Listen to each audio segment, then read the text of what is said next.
Hi guys, it's Lindsay and welcome back to Blushing Pink Stitches. I'm doing a bit of a different video today. This was a request from one of my viewers. I had a lady called Debbie get in touch with me on Instagram a few months ago now and sort of was asking for some advice about how to keep the back of her stitching neat or neater. So I sort of gave her a few tips and thought, sort of had a conversation with her about, oh, maybe that's something that I will do a video about on my channel at some point. I haven't labelled this video as a tutorial because I don't think by any means I'm an expert at this. I, have been cross-stitching for a number of years. For those of you that have watched all of my videos, in my first video I said that I picked cross stitch up for the first time when I was 16, so fast forward 22 years. I haven't cross stitched in the whole of that time, but a cross stitch has been something that I've always gone back to, but I wouldn't consider myself an expert. So this is not a tutorial. This is just a few things that I do that will perhaps help some people out. Even if I can help a couple of people out or just one person, I'll be really pleased with that, just because it's nice to be able to get tips from other people. And one of the things that I said to Debbie is that I learnt an awful lot from watching Flosstube over the last few years, and picked up a lot more tips. It's definitely a really worthwhile resource for learning how to do things. I mean, you can pretty much put anything into the YouTube search bar and it will come up with a video showing you how to do it. So that's just, when I first started cross stitching, I was relying on some instructions that were in this book that I was working that the pattern was in that I was working from, and sort of, I don't know, my own common sense, I suppose. But the back of that first piece of stitching that I did was terrible. And I remember, I think I said this in my first Flosstube video, I remember the lady in the framing shop that I took it to sort of turning it over and sort of looking at it in disgust. So I have come a long way from there. So yeah, and it would be kind of nice for me to have a piece like that on hand. My mum has recently moved, and a lot of cross stitch pieces I did earlier on in my life I gave to her. So maybe one day when she's finished unpacking, I'll show those to you in one of my normal Flosstube videos. But yeah, so I thought we would use this piece to kind of, for me to show you a few things that I do to give you any advice. Yeah, so let's get started. The first thing that I've written down on my list is to be careful about the, sorry, I should have mentioned that this is Hello Sunshine by Caterpillar Cross Stitch. This is their summer tree. They do it, there's a quartet of seasonal trees that they do, and I'm stitching the summer one at the moment. I haven't actually stitched on this for a while, but I thought, with the changes between motifs and things like that, and I just, it's nice and bright and cheerful. So there we go. That's the first thing that I've got on my list is to be careful about what lengths of floss that you cut. So you can see here that I'm in the middle of doing this grass, and I've pulled out the number for it. It's 3348, DMC 3348. I'm just going to unwind, because before I had my master set, I was kind of keeping threads for a set just in my whip bag. So you can see I've got some leftover thread from here. So I don't measure how long, I don't sit there with a tape measure and measure out my length of floss. But I measure it out so that I can do the loop start method if I'm working with 2 strands. So I don't know whether, maybe if I pull the camera back a little bit, sorry if I'm jogging it. Yeah, that's a bit better. So you can see I've doubled it over here, and I still can't get it all in the frame. Let's go a little bit more out. there we go. I can just about get it in the frame, I think, or not. So you can sort of see the length on that. I don't have, oh no, I do have my tape measure here. So we can see how long roughly. I sort of do it a little bit by eye now. So how long is this? Let's see. So this is about 15 inches. So not doubled over would be 30 inches. Like I said, I do it by eye now. I don't sit there with the tape measure. When I'm doing my model stitching, I have to measure out how much floss I'm using. I do find that really irritating. But anyway, if you're a beginner or somebody who does have trouble with keeping their stitching neat and you'll want to try this, it might be advisable to measure for a little while until you start getting a feel for how much unwrapping from a bobbin you're going to need to do or whatever. Yeah, so if I'm working with 2 strands, which this piece is 2 strands, then I tend to cut about a 30-inch length of floss so that I can double it over and do the loop start method. So if I'm stitching with 1 strand, or if I'm using variegated threads and I can't do the loop method to start, then I will cut about a 15-inch length, and that will stop you getting too many knots at the back. I'm not saying that I don't get any knots, because I do. I get them, you know, periodically. Probably, I do get them periodically. But if you have a shorter length of thread, if you don't cut something too long, then you're less likely to get knots, and therefore your stitching will be neater. So that's the first tip that I want to show you. The second tip that I want to show you is sort of how I start my threads, and you can find tutorials online about how to start different threads. I'm trying to untangle one strand from here. So I'm going to show you how I do the loop start method. There are various other videos online that you can find to do that, but I'll show it to you in here as well. So basically I'm doubling over my thread that I've just pulled out of there. So it's 2 strands together. I've got my loop at one end and I've got the 2 bits at the other. So let me just grab a needle. Where's my needle case? Rifling through my stuff to get what I need. Oh, I already got it out. This is really cool actually. I bought this in Hobbycraft recently. It's a sort of a magnetic needle case, and it's got a on the back of it, it's got a what do you call these? Needle threader. I don't use that, but I wanted something that was nice and neat and things to keep in my in the pencil case I use with all my notions in. So this is really good. So I'm just going to grab one of the needles in here. This is a 14 count Ada, so I tend to stitch with a size 24 needle, and I'm a licker, so I just lick my thread, slip it through there. Okay, so there we go. So I've started that. I would normally put Ada on a frame, a Q-snap or something like that, but I haven't got one in front of me today, so we're going to go with this. I've been totally unprepared and don't actually know where I am in the pattern. I think I've got to carry on from here. Let's just count down. 1, 2, 3, 4, 5, 6.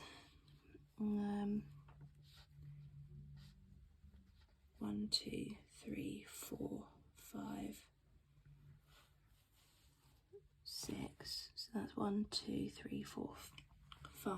1, 2, 4, 5. Okay, so I'm just continuing across.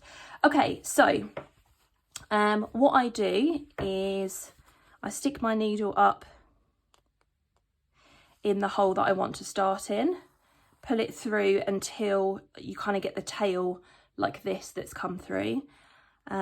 Stick it down through the second hole, pull my needle just through so that I've got sort of like the stitch like that, turn it over, and then I've got my loop, and my needle. If I just zoom it in again, because I did zoom it out a little bit. That's a little bit better. So you can see I've got my loop. So I'm just going to put my needle through that loop and I'm going to pull it through, and you can see that that's secured it at the back there. That's not going anywhere, and I can just turn my work back over again and continue stitching, and that's not going anywhere.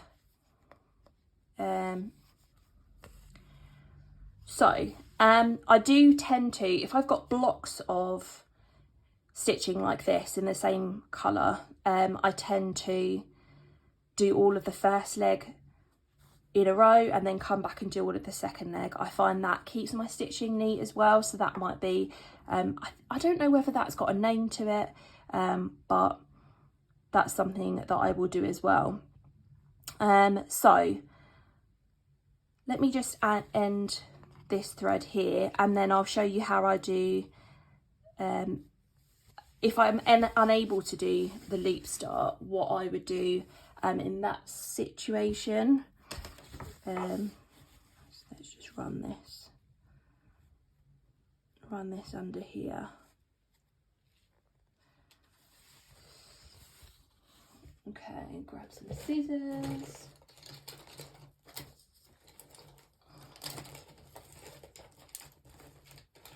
Where are my scissors? Okay, again, they're already out. Okay, let's snip that off. Okay, so if you're unable to do the loop start method, that it might be due to a couple of reasons. One reason might be is that you're working with one strand of floss, so therefore you can't double it over and do the loop start. Another reason might be you've finished a particular line and then you have to move somewhere else with that particular colour, and so therefore you haven't got that doubling over ability anymore. I mean, I could take this off and do one strand and double it over, but that's a bit of faff for me. So therefore I would do the pin stitch in that kind of case. So you can do the pin stitch on Ada, or you can do it on even weave or linen, and I like to do the diagonal pin stitch, and I originally learned how to do this from Shiloh from X Stitch MD. She put a tutorial about this up on her channel, and she shows you how to do two methods, the second one being the diagonal method. And I think the diagonal method for me suits me better because I don't think you can see it as much as the other one, and that's something that I care about. So yeah, it just suits me personally. So what you would do with a pin stitch is you would come up, so say this is the next stitch I wanted to do, you would come up in the middle of that stitch, poking my needle around to find the middle. Okay, so that's about the middle of that Ada square. So I'm going to come up in the middle there, and I'm going to pull my floss through again until that little tail comes through. I'm going to put it through the top hole, the top right hole, and I'm going to pull it through just until all of that thread has disappeared. Then I'm going to turn over my work and I'm going to pull on that until I've got the tiniest bit. I'm hoping you can see this all right. Until I've got the tiniest little bit of thread poking out. So that's about as far as I can go because my two lengths are apparently different. My two strands are apparently two different lengths at the moment. Then I'm going to turn it back over again. And I'm going to poke it through the bottom left hole. Put it through until, again, that extra two strands comes through. And then I'm going to put it back through the middle stitch where I came up originally. Poke my needle through, turn it over, and you can see I've got this loop here hanging out. So pick up my needle, pull on it and tighten it. And again, that's kind of what it's, can you see that? Going off camera a little bit, sorry. That's kind of what it's going to look like. on the back, and that's not going anywhere again. So you can see that it looks a little bit different from the other stitches next to it, but once you have done the second leg of the stitch, so let's just do that now, and it's in the middle of a whole bunch of other stitching, so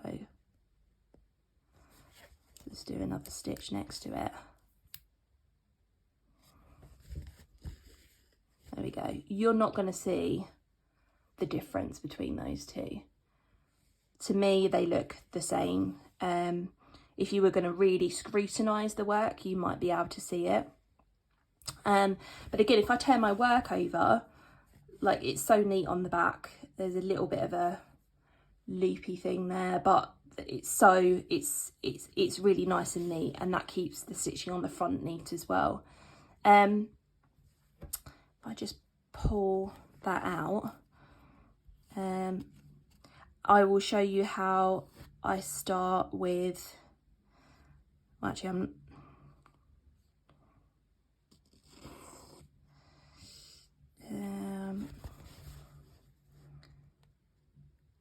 how I start a thread with one strand. Am I going to be able to pull this out? Should have just left it in and just run my stitches underneath. There we go. Embarrassingly not going to be able to, oh god, I've totally messed up my thread at the back. There we go. Okay, right, let's just get rid of that. So let's say I had one strand of thread, and this is a method that I use if when I'm doing my full coverages. So I stitch my full coverages 1 over 1 on 25 count, and until I watched a video from Teresa Little Stitcher, I was just kind of holding the thread at the back and then running some stitches over the top of it. But this is another really good method. So she did a series, Teresa Little Stitcher did a series of videos on how to start a full coverage for beginners, how to start a HAID for beginners. And I think in video number 5, she showed how to do this particular method. So if you've only got one strand like this and you want to start, something that she did was you go to the front of your stitching and you put your needle down in the top right hand hole, and then I'm just going to leave a little tail hanging out there. Then I'm going to bring it up in the bottom left, and then I'm just going to pull on this until I've got the tiniest little bit poking through,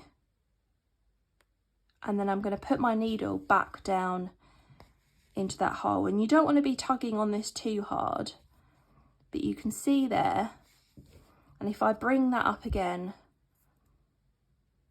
and continue stitching like that, that's completely secured that at the back.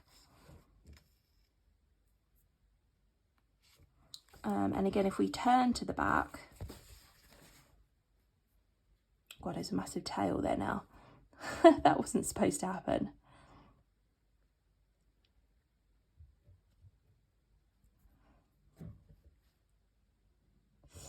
Okay, so that that trick has failed. Hold on a second, let's do that a second time.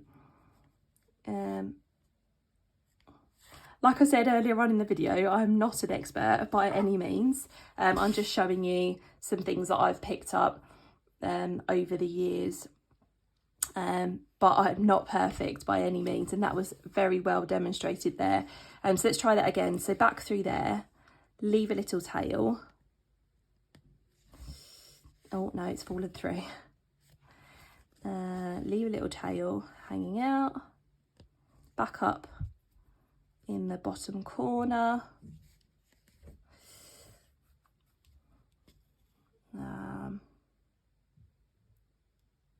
leave a little tail, smallest little tail hanging out, pull it back through, be careful not to tug it too much, and then continue on with your stitching. Let's do 3 and let's hope that this experiment has worked a little bit better. So you can see, there you go, at the back, it's kept it nice and neat like that. So that's another method that I would use to start if I'm just using one strand. So let me just take my needle out there. So other things that I've got on my list that I thought might be useful is when I am stitching as well, I'm always conscious of whether my thread is twisted or not. If it's twisted, it is more likely to cause a knot at the back of your work. So if I come up in the next stitch,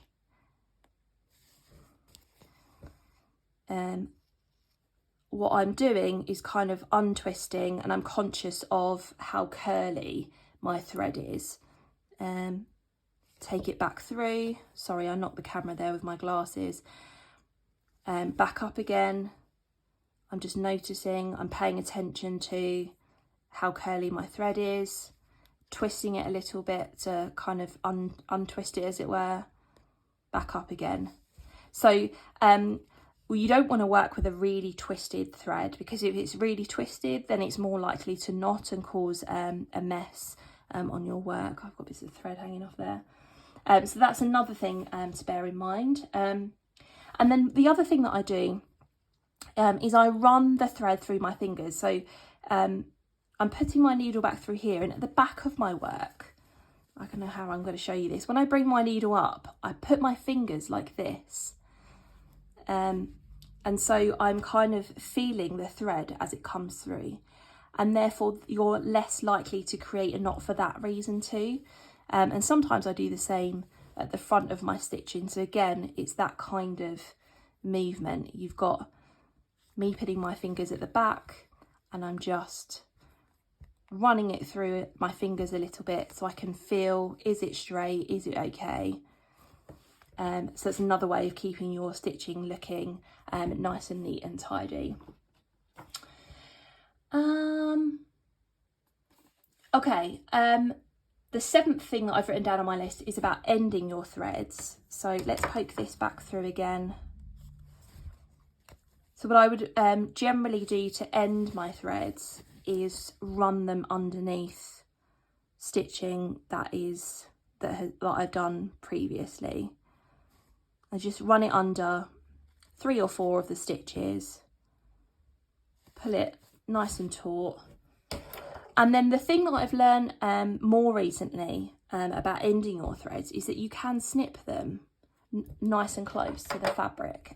Before, when I was doing my stitching, I would leave a bit of a tail. And I remember Vicky from the Virginia Stitcher discussing this, and she was sort of saying that somebody had looked at her work and was sort of saying, why are you leaving a tail? And she said, oh, I'm afraid that my stitching is going to come unravelled. And I would feel exactly the same. And the person that he was talking to her said, it's not going to come unravelled. So stitch it nice and close, because again, you can see that it looks really neat at the back. Here's an example of where I've got a knot here. Yeah, don't be afraid to snip it nice and close. You don't need to leave tails. You know, it's not going to come out. If you secured it under 3 or 4 stitches, you could go back and loop it back around again to double secure it. I don't tend to do that. So yeah, that's something else to bear in mind. And then the last thing that I've got on my list is about not travelling. So this is a good piece to show you. This has got lots of motifs in the tree that are next to each other. And in days gone by, you know, if I was stitching this leaf here, for example, I would have travelled along the back of my work to stitch the same colour in this leaf over here. And I don't do that now. So you can see the back here, I've got this leaf stitched singly, ended my thread, and then I'm stitching over here. Even on the bee, when I stitched the yellow, I didn't travel between the stripes of the bee, I ended my thread. And you can, because you are, when you do finish a piece and you hold it up to the light, you can see through it. I don't know whether I'm going to be able to, whether you're going to be able to see like this on the flat surface, but you can see through it, and therefore you would be able to see where you've travelled between different motifs, and therefore that stops your work from looking nice and neat and lovely as well. The only time I travel is if I know something is full coverage. So for example, I could have travelled within this bee, you know, I could have travelled within the stitches of this tree trunk, but that's the only time I would do it. I travel on my full coverages because they are full coverages, because you aren't going to see, there will be no stitches left blank. So there's a nice guilty pleasure there in not having to worry about, you know, where my threads are going, because they will be covered up. And it does make the back of your work thicker than it would be if you ended threads, but especially when you've got lots of confetti, it just doesn't make sense to end your threads all of the time. But I am conscious of where I'm going. So for example, with this tree branch here, I would take my thread up here. I wouldn't then travel across to here. I would either end my thread, or I would run my needle underneath the back of these stitches and then stitch back up that way again, just to make sure you're not going to see any of the thread through my work. So yeah, so I think that's everything. I would love for people in the comments, if they have any other tips about how they keep their stitching neat, what sort of other things I do. You know, I said I'm not an expert at this. This isn't a tutorial. It's just some things that I do that work for me. So, you know, if you've got some other advice that I can read, that other people can read in the comments, please leave them below. I would love to hear what other people do to keep their stitching nice and neat, you know, so that we can all learn some other things. I hope this video was useful. Like I said, to even one person, that would really, really please me. I will be back next week with a regular Flosstube update. I'm probably going to film next Saturday. So until then, happy stitching, and I will see you soon. Bye.